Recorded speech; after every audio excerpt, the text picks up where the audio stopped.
Friends welcome back to my new vlogs ને આપ સૌને રામ રામ અને જય માતાજી. તો આજે અમારા બ્રહ્મચર્યનો છે 41મો દિવસ. તો આપણે એક્સરસાઇઝ વર્કઆઉટ બધું કરી લઈએ પાછા મળીએ આપણે.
તો ફ્રેન્ડ્સ મારો ભાઈ જો અહીં હિંચકા ખાઈ.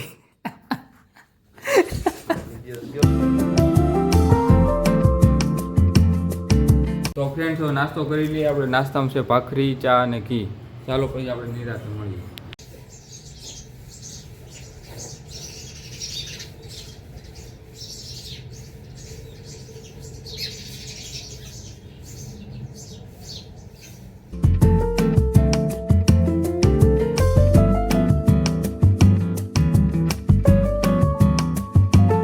તો મિત્રો આપણે પાછા આવી ગયા છે નાનજી બાપા બે હોવા. હે નાનજી બાપા, હું તમે અત્યારે હોઈ જતા હોય તો કેમ?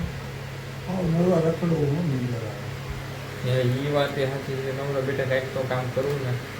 તો મિત્રો આપણે બધું કામ પતી ગયું છે અને 3 વાગી ગયા છે. હે ના બેવાને ઘડીક તો ઘડીક બેસી 5-10 મિનિટ ને મારું કામ તો બધું પતી ગયું છે. તો પછી આપણે નીકળવી પછી પાછા મળીશું આપણે. કા તો ફ્રેન્ડ્સ હાવ થાકી ગયો ને અત્યારે 3:30 થયા, ઘરે પહોંચી ગયો. તો હવે છે ને નિરાતે જમી કરીને આરામ તો આજ નથી કરવો, કારણ કે હું બહુ આરામ કરીને તો તમે મને ગાડી દઉં, કારણ કે કેટલોક આરામ કરો. સવારે આજે લેટ થઈ ગયું હતું ઉઠવામાં, કારણ કે રાત્રે 11 વાગ્યા સુધી 11 વાગે લગભગ નહીં 11 વાગે નહીં 8:30 વાગે તો પણ ફાર્મ હાઉસ અમે ફ્રી થઈ ગયા હતા. એટલે 9-10 વાગે અમે ત્યાંથી નીકળ્યા હતા. એટલે 10:30 અહીંયા પૂગ્યા. 11 વાગે હું ઘરે સૂતો. એટલે સવારે થોડુંક, કારણ કે નકર હું રાતે 9 વાગે સુઈ જાઉં ને ત્યારે સવારે ઠેઠ કેટલા 3-4 વાગે ઉઠાય. પછી 4 વાગે ઉઠીને ફ્રેશ થાવ ત્યાં 4:30-5 જેવું થઈ જાય. બાકી તો પાછું ટાઈમ સેટ સરખી રીતે શેડ્યુલ બનાવવું પડશે. સારું ચાલો આપણે જમી લઈએ. નિરાજ અને આ ફાર્મ હાઉસની એડવર્ટાઇઝમેન્ટ કરવાની છે આવતા સન્ડે, તો એ પણ સાથે સાથે ફ્રી હોય એટલે કરી નાખશું. આપણે સ્ક્રિપ્ટ ને એવું બધું બનાવવું પડશે. અને એ સાચીને જો એ સરનું નામ છે રાણવા સર, અને રિટાયરમેન્ટ થઈ ગયા છે અત્યારે. રિટાયરમેન્ટ આવી ગયું છે ને પહેલાં તારેફોમાં ફોરેસ્ટમાં હતા. અને એનું એ ફાર્મ હાઉસ એનું છે. એટલે એની યારે વાતચીત થઈ ગઈ એટલે એને કીધું ભાઈ કાંઈ વાંધો ને આપણે એડવર્ટાઇઝમેન્ટ કરી નાખશું. અને નર્સરીમાં આંબા કલમું છે બધી, એનું પણ આપણે કંઈક ગોઠવશું ધીરે ધીરે. શું પ્રાઇઝમાં મળી શકે અને કેટલું ડિસ્કાઉન્ટ થાય, તો એ બધું આપણે વાતચીત કરી લઈશું. પાછા આવતા સન્ડે જશું ને. સારું ચાલો અત્યારે નિરાતે જમી લઈએ પછી પાછા મળીએ. ફ્રેન્ડ્સ અત્યારે આપણે ભીંડાનું શાક, રોટલી, ખાખડી અને ફરફર ને છાશ નિરાતે જમી લઈએ. આ શાક તો મને બહુ ભીંડાનું આવું નથી આમ બહુ ખાતો, કારણ કે હવે મોસ્ટ ઓફ કઠોળ ખાવાનું ચાલુ કરવું છે. કઠોળ તો બહુ સારું.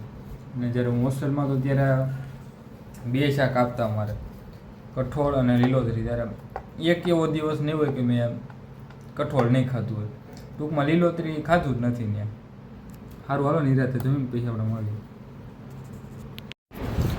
તો ફ્રેન્ડ્સ, અત્યારે આપણે એડિટિંગ વગેરે બધું કરી નાખીએ અને પછી 7:30-8 વાગે આપણે રસ પીવા જઈશું અને પછી જોઈએ. ચાલો અત્યારે એડિટિંગ કરી નાખીએ. તો મિત્રો ઘડીક આટો મારો આવ્યો છે એરિયામાં. ના મારે ખીંબી લંગડી હાલે છે, તમે જો.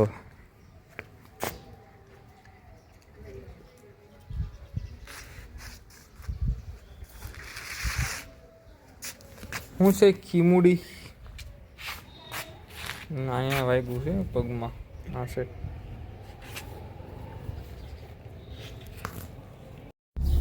તો ફ્રેન્ડ્સ, ઘડી ગામમાં એક ચક્કર મારતા આવી, રસ બસ પીતા આવી, પછી નિરાતે ઘરે આવી આપણે.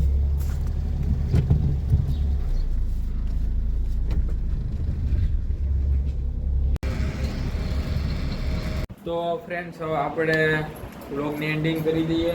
અને તમે બેન કેટલા દિવસથી વ્લોગમાં નથી આવ્યા કા? બોલો શું હતું?